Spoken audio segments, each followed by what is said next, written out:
Vamos então agora para o último exercício da prova. Essa aqui não vai ter parte de teoria, porque eu já expliquei tudo na questão anterior. É uma questão de afirmativas, né? De dizer qual é verdadeira, qual que é falsa. Então vamos lá. A primeira alternativa, ela fala o seguinte. Considere as funções G0 igual a 1, G1 igual a x, G2 igual a e elevado a x. E tome como produto interno a relação, então ele vai me definir o produto interno, a gente observa que a integral tá na... Eu risquei. A gente observa que a integral tá no intervalo 0, 1. E aí, ele diz que a forma de medir o erro cometido ao aproximarmos a função f por g, e aqui ele vai definir o MMQ. No intervalo 0, 1 é dado por, e aí que ele vai definir também o erro quadrático, né? Então, a gente tem aqui um problema de MMQ. Então, seja f igual a raiz de 2 vezes x, então E assume seu valor mínimo em... Deixa eu apagar aqui que eu cobri. E aí ele me dá os coeficientes. Como que eu resolvo isso? Você tem duas formas de resolver. Uma é, de fato, resolvendo o MMQ, tá? Para esse conjunto, essa família aí de funções G e essa função F neste produto interno. Mas, por que resolver esse MMQ não é tão simples? Por causa dessa função aqui, tá? Como ela não é uma função linear, aqui eu teria que passar por um processo de linearização, em que eu teria que pegar todo o meu problema. Então, aqui seria uma linearização. Em que eu teria que pegar todo o meu problema e linearizar pelo ln, né? O log. Como é que eu faria, né? Eu teria a minha função g', minha família g' de funções. Aqui seria ln de 1, que é 0. Aí o ln de x e o ln de e elevado a x, que é x. E a minha função f' também seria ln de f, tá? E aí, com essa linearização, eu aplicaria, então, o meu método, o meu MMQ contínuo linear neste conjunto g' para esta função f'. E aí, eu teria a minha função aproximadora g', e eu teria que transformar ela de volta, fazendo o e elevado, ela elevado a e, né? Beleza. Isso é complicado, mas aqui a gente não precisa fazer isso. Por quê? Se a gente observar bem o problema, o que é a minha f de x? A minha f de x é um número, né, o raiz de 2, multiplicado por x. E a meu conjunto G, lembrando sempre que o conjunto G é uma família de funções, é o conjunto gerador de um subespaço, e eu vou estar querendo aproximar a minha função f dentro deste subespaço. Só que esse meu conjunto gerador tem a função x. Então, a minha função f está dentro desse subespaço, tá? Aqui a gente volta para aquele conceito, por exemplo, qual é a melhor aproximação... Aqui é o vetor u. Qual é a melhor aproximação de u no espaço vetorial dos vetores u? É ele mesmo, né? A projeção de u em u é ele mesmo, tá? O u é a melhor aproximação do vetor u. Então, se eu tenho a minha f dentro, se eu consigo escrever, vou falar de outra maneira, né? Se eu consigo escrever a minha função f pelas funções do meu conjunto G, então o meu erro quadrático vai ser 0. Porque eu não estou fazendo uma aproximação. Eu estou achando a minha função f exatamente. Nesses coeficientes que ele me deu, vamos montar a função g. A função g, então, seria o a0 vezes o g0. A0 ele falou que é 0, g0 é 1. Mais a1 vezes g1, raiz de 2 vezes x. mais o A2 vezes o G2, 0 vezes E elevado a x. Opa! Isso aqui vai ser exatamente g de x igual a raiz de 2 vezes x, que é igual a minha f de x. Tá dando falha aqui para escrever, mas deu para entender o que eu tô falando.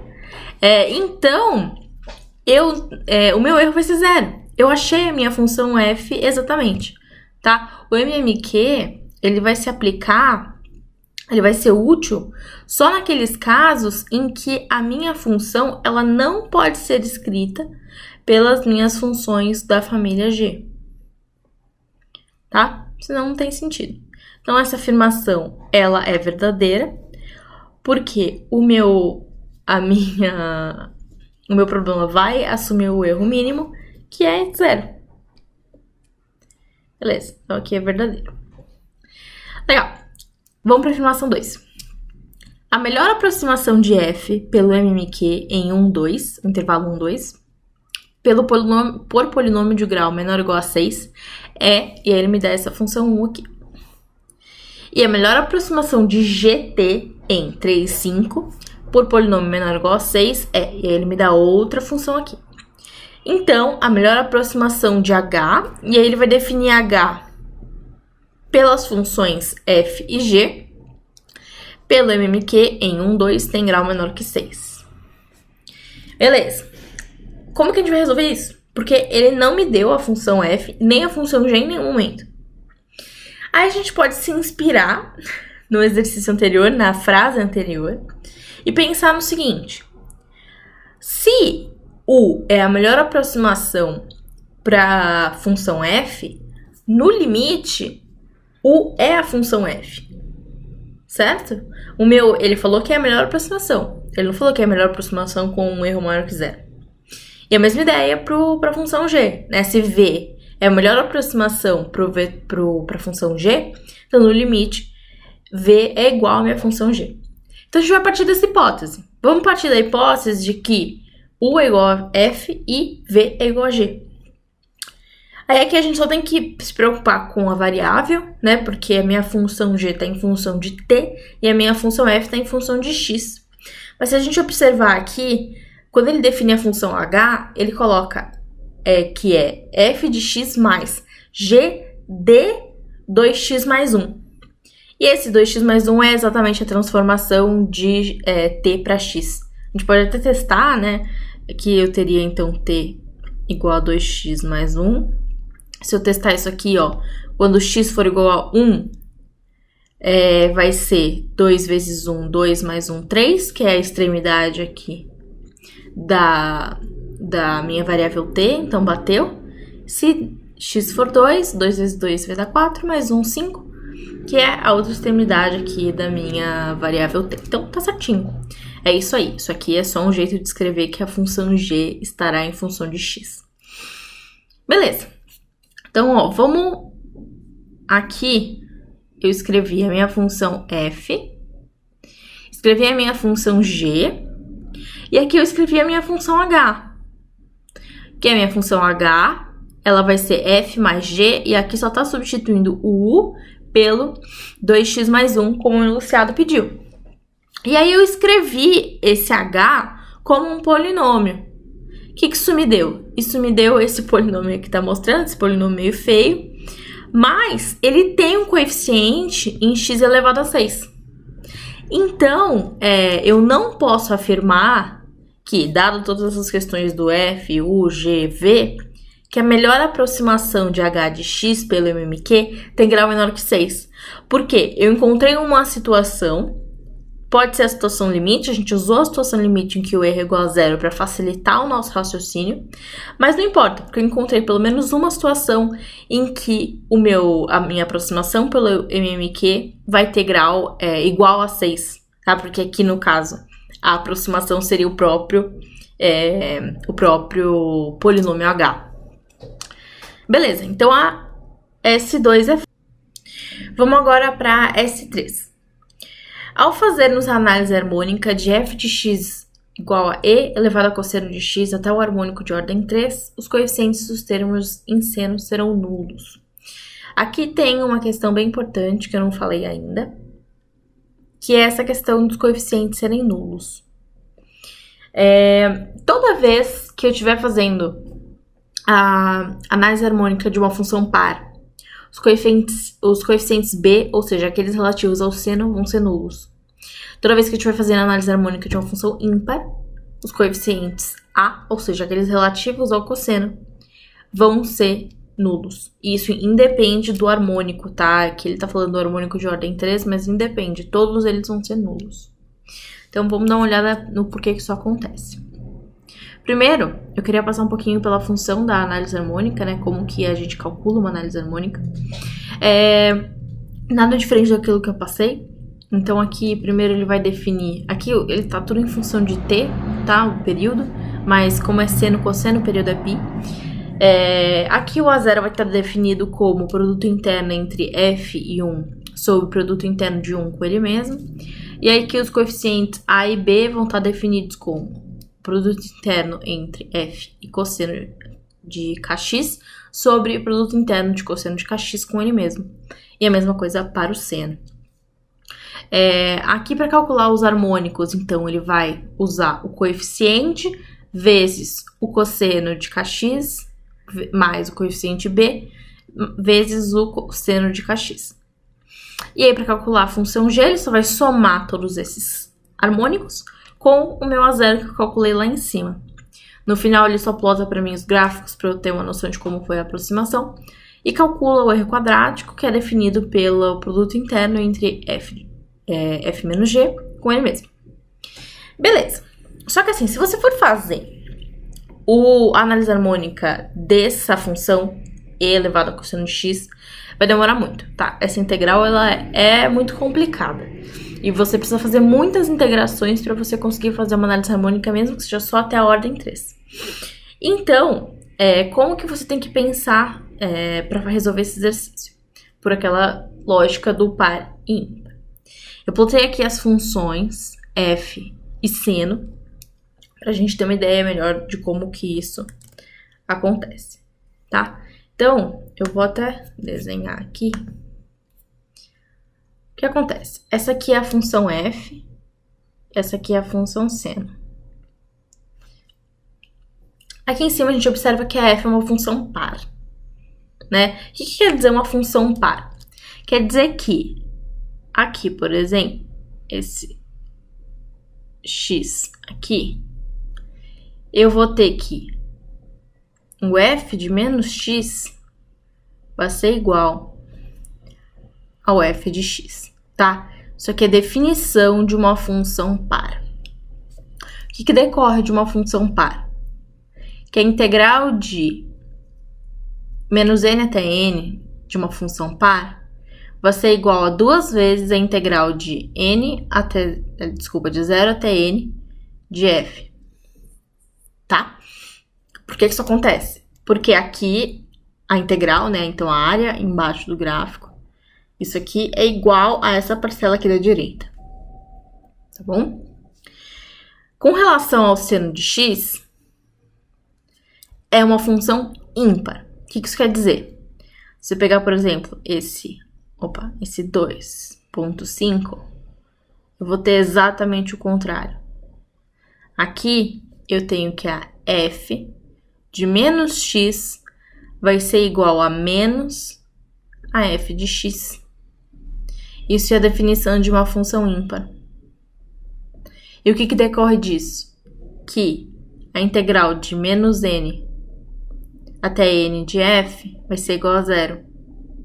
Porque aqui eu tenho uma área positiva e aqui eu tenho uma área igualzinha negativa, então elas vão se anular. Tá? De uma função par vezes uma função par, eu tenho uma função par. Uma função ímpar vezes uma função ímpar, eu tenho uma função par. Aqui tá um pouco difícil de entender o que eu escrevi, mas eu tô falando. Agora, uma função ímpar vezes uma função par vai ser igual a uma função ímpar. Tá bem difícil de entender o que eu tô escrevendo, mas tudo bem. Então, Quando eu for pegar essa minha função f par e for multiplicar pelo seno, porque para eu calcular os coeficientes eu preciso multiplicar pelo seno, né? O coeficiente BK, ele vai ser o produto interno, né? Então aqui vai ter o integral de seno ao quadrado, blá, beleza? Só que aqui eu vou ter f vezes seno, certo? E nesse f vezes seno, eu vou ter uma função ímpar, justamente porque a minha f é par e a minha seno é ímpar. Então, se eu tenho uma função ímpar, essa integral aqui vai dar zero. Ou seja, todos os meus coeficientes, independente do k, com relação ao seno, então os coeficientes b, eles vão dar igual a zero. Mesma lógica se eu tivesse uma função ímpar, só que com relação ao cosseno. Se a minha f fosse uma função ímpar, quando eu fosse multiplicar pelo cosseno, que é uma função par, essa integral ia dar zero. E aí todos os meus coeficientes a, que são relativos ao cosseno, iam dar igual a zero. Vamos olhar para isso aqui com relação às funções par e ímpar, com funções mais simples em que o código consegue rodar, tá? Que aquela função realmente a integração é muito complicada. Então vamos para a função mais simples que existe, que é par. Desculpa, que é ímpar, que é a função x. A função x, ela obviamente é ímpar, né? Porque ela é assim, a gente consegue visualizar isso facilmente. E aí aqui eu rodei, então, a função da análise harmônica. A primeira coisa que ela faz é calcular os coeficientes a. E aí, como eu falei, como a função ela é ímpar, todos os coeficientes com relação ao cosseno, todos aqueles coeficientes a, vão ser iguais a zero. Tá? Então, zerou o A0 e zerou o AK para K de 1 até N. Os coeficientes B vão ter algum valor. Aí, ele tirou os coeficientes B e os harmônicos vão estar só em função de seno. Como resultado da soma lá dos harmônicos, eu vou ter essa função aproximadora. Tá? Então, a gente tem a reta x em azul e a análise harmônica, a função que foi obtida pela análise harmônica, em vermelho. É legal a gente ver como que a função está aproximando, né? É uma função aproximadora, então você vê que tem muitos erros, quanto mais, inclusive, quanto mais perto das extremidades do intervalo, maior o erro, maior a distância. Mas é legal a gente ver como que a análise harmônica está aproximando essa função. Dá para ver que elas têm alguma relação. Ele calculou aqui o erro quadrático, beleza. Aí, eu queria analisar também como que funciona essa questão dos harmônicos, né? O que implica eu aumentar o meu número de harmônicos ou diminuir o meu número de harmônicos na análise. E aí eu fiz a análise harmônica dessa mesma função x, só que agora com 10 harmônicos. Então, da mesma forma, todos os coeficientes a zerados, porque é uma função ímpar. Os harmônicos, então, só em função de seno, a gente percebe, inclusive, que tem um padrão, né? Toda vez que o harmônico for ímpar, eu vou ter um valor positivo e 2 vezes. Toda vez que eu tiver um harmônico par, vai ser negativo vezes 1. Então, aqui. E sobre o número do harmônico, né? Que aqui era 1. Então, ele vai me dar essa função aproximadora. E olha aqui como melhorou bastante a aproximação. A gente vê que a minha função ela tá bem mais próxima. Se a gente comparar, deixa eu diminuir aqui o zoom. Se a gente comparar os dois gráficos, a minha análise harmônica com mais harmônicos tá com um erro bem menor, né? Ela tá bem mais próxima da minha função a ser aproximada, que seria a função x. Aqui tá com algum erro aqui embaixo, mas foi porque eu parei a execução do código, porque como essa função aqui g é muito grande, ele estava demorando muito para calcular o erro quadrático, que era a parte mais relevante da análise, então por isso que eu parei. Então por isso que tá esses erros aqui. Beleza. Agora vamos ver uma função par, né? A função par clássica é o módulo de x. Se eu fizer isso, então, até o terceiro harmônico, eu vou ter todos os meus coeficientes b zerados. Então, a mesma ideia, né? Que é também com relação à função par lá do e elevado ao cosseno de x. E os coeficientes a vão ter algum valor aqui. Então, quando eu calculo meu harmônico, e até o harmônico do meio, ele por alguma eventualidade deu 0, mas não é porque é uma função para ou ímpar, é porque, enfim, aconteceu e tudo bem, acontece. Mas beleza, então essa aqui vai ser a minha função g aproximadora. Olhando o gráfico, a gente vê aqui também que existe essa aproximação ficou bem melhor, inclusive a gente quase nem vê a linha azul. E aí, por fim, aqui ele me deu o meu erro quadrático.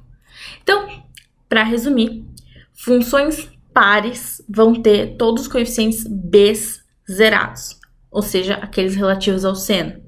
Funções ímpares vão ter todos os coeficientes a zerados, ou seja, aqueles relativos ao cosseno.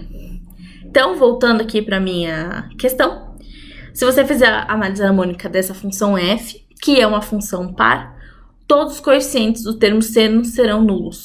Sim, isso é verdadeiro. Então, a alternativa é a alternativa A.